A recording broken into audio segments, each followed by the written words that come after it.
ওনাকে মালাকুল মউত আজরাইল আসছে, আয়েশা বলছে আপনার জান কবজ করতে চাই, আপনি অনুমতি দেন।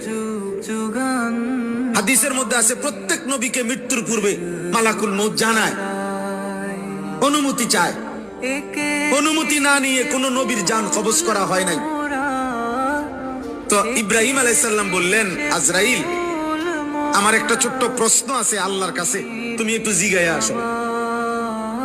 যাও তুমি জিগাও।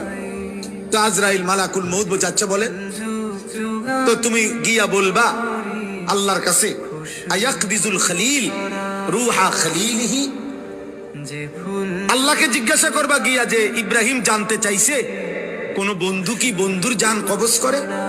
বন্ধু বুঝি বন্ধুরে মাইরে লাগে? আমি না আপনার বন্ধু? ইব্রাহিম আলাইহিস সালাম কার বন্ধু? কথা বলে না, আল্লাহর বন্ধু কিনা? তো ইব্রাহিম আলাইহিস সালাম বলতেছে, যাও গিয়া জিগাও কি বন্ধু এটা, বন্ধু বন্ধুরে মারতে কয়? বন্ধু বুঝি বন্ধুর জান কবজ করে? সুবহানাল্লাহ। আল্লাহ তাআলা তখন বললেন, জিব্রাইল, আরে আজরাইল, মালাকুল মউত, তাহলে এক কাজ করো, তোমারে আমি আরেকটা প্রশ্ন করতেছি ইব্রাহিমকে বলার। হযরত ইব্রাহিম